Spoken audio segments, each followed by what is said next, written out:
Availability zone के कई सारे फ़ायदे हैं अज़ूर क्लाउड के अंदर। अवेलेबिलिटी ज़ोन किस तरीके से काम करता है ये मैं आपको एक डायग्राम के थ्रू समझाने की कोशिश करता हूँ। अभी कई सारे रीजन्स होते हैं जिसके अंदर अवेलेबिलिटी ज़ोन्स होते हैं और कई सारे ऐसे भी रीजन होते हैं जिनके अंदर अवेलेबिलिटी ज़ोन सपोर्ट नहीं करता। अवेलेबिलिटी ज़ोन के अंदर माइक्रोसॉफ्ट 99.99% ऑफ द टाइम ये गारंटी देता है कि आपकी सर्विसेज अवेलेबल रहेगी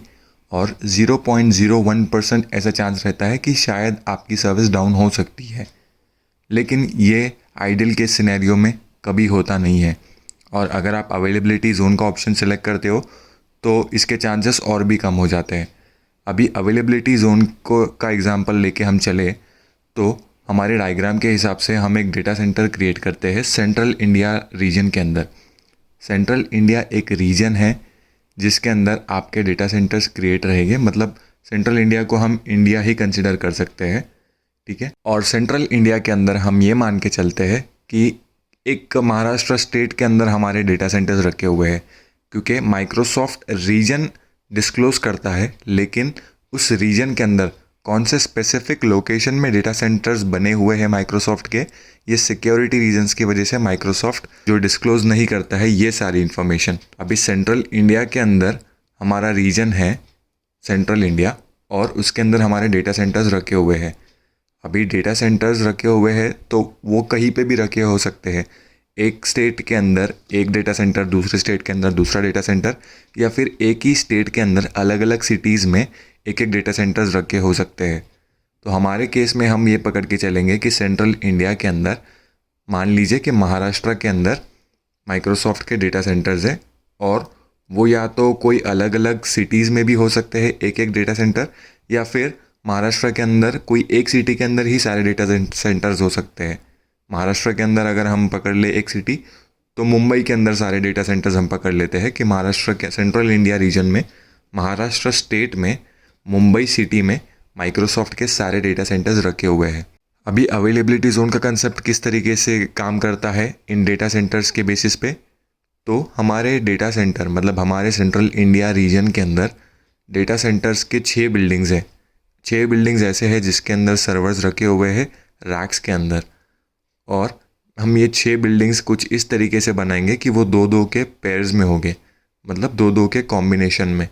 और इन दोनों के कॉम्बिनेशन के जो पावर, कूलिंग या नेटवर्किंग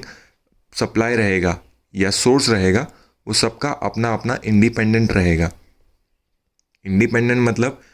ये जो 2 बिल्डिंग्स है, फर्स्ट वाली जिसको हम नाम दे देंगे जोन 1 का, मतलब जोन 1 के अंदर ये 2 डेटा सेंटर्स की बिल्डिंग है जिसके अंदर सर्वर्स रखे हुए हैं।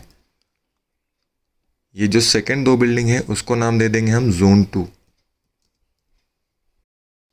और जो थर्ड बिल्डिंग है उसको नाम दे देंगे हम जोन 3। अब ये जोन 1, जोन 2 एंड जोन 3 तीनों के अंदर 2-2 बिल्डिंग्स हैं, मतलब 2-2 बिल्डिंग के डेटा सेंटर्स बने हुए हैं,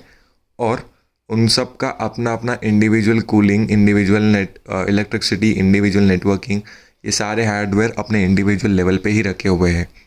अभी मैंने एक वेबसाइट बनाई, एक ई कॉमर्स वेबसाइट बनाई मैंने फ्लिपकार्ट के नाम से, और मैंने अपनी वेबसाइट होस्ट की अज़ूर क्लाउड के अंदर। अभी जब मैंने अज़ूर क्लाउड के अंदर होस्ट की अपनी वेबसाइट तो मैंने अवेलेबिलिटी जोन का ऑप्शन सेलेक्ट किया था और रीजन मैंने सेलेक्ट किया था central India. Central India select करने के बाद बैकएंड में माइक्रोसॉफ्ट ने जोन 1 के इस बिल्डिंग के अंदर मेरी वेबसाइट को होस्ट कर दिया, किसी रैक के अंदर जो सर्वर रखा है उसके ऊपर। लेकिन किसी रैंडम टाइम पे या फिर अनफॉर्चुनेट सिचुएशन में अगर ऐसा होता है कि ये जो जोन 1 के डेटा सेंटर की बिल्डिंग है उसके अंदर अगर इलेक्ट्रिसिटी चले जाता है 12, 14, 24 घंटे के लिए, तो मेरा तो बिज़नेस लॉस है क्योंकि मेरा वेबसाइट डाउन हो जाएगा, क्योंकि मेरी वेबसाइट इन बिल्डिंग्स के अंदर होस्टेड है, इन बिल्डिंग्स के अंदर जो सर्वर रखे हुए हैं। लेकिन क्या होगा अगर मैं जोन 2 और जोन 3 का ऑप्शन भी अवेल करता हूँ जब मैं वेबसाइट अपनी होस्ट कर रहा हूँ, तो उस केस में माइक्रोसॉफ्ट क्या करेगा, मुझे 99.99% SLA की सर्विस प्रोवाइड करेगा। मतलब अगर जोन 1 के ऊपर मेरी वेबसाइट होस्टेड है और किसी भी रीज़न की वजह से अगर ये डेटा सेंटर डाउन हो जाता है, ये बिल्डिंग डाउन हो जाती है, मान लीजिए लाइट ही चली गई, तो माइक्रोसॉफ्ट क्या करेगा, ये जो सर्विस मेरे जोन 1 के बिल्डिंग में होस्टेड थी, इसको शिफ्ट कर देगा जोन 2 के ऊपर जो अप एंड रनिंग है। और मेरी जो वेबसाइट है फ्लिपकार्ट की, वो वैसे ही चलती रहेगी जैसे वो जोन 1 में चल रही थी, और कोई भी मुझे डाउन टाइम नहीं मिलेगा इसके अंदर। और माइक्रोसॉफ्ट को भी टाइम मिल जाएगा अपने जोन 1 की बिल्डिंग के अंदर जो प्रॉब्लम आया है उसको रेक्टिफाई करने का। तो जोन्स का फ़ायदा इसीलिए होता है, या फिर माइक्रोसॉफ्ट अजोर जोन इसीलिए बनाता है ताकि फेलियर के टाइम पे हाई अवेलेबिलिटी प्रोवाइड करने का ऑप्शन बैकअप में ऑलरेडी रहे, इसीलिए जोन्स बनाए जाते हैं। अभी हमारे केस में मैं आपको समरी देता हूँ कि सेंट्रल इंडिया रीजन के अंदर महाराष्ट्र में मुंबई के अंदर हमारे डेटा सेंटर्स बने हुए थे, और 6 बिल्डिंग्स बनी हुई थी जिसको 2-2 में डिस्ट्रीब्यूट किया था। और 2-2 में डिस्ट्रीब्यूट करने के बाद दोनों बिल्डिंग्स जो 3 के हिस्सों में डिवाइडेड थे,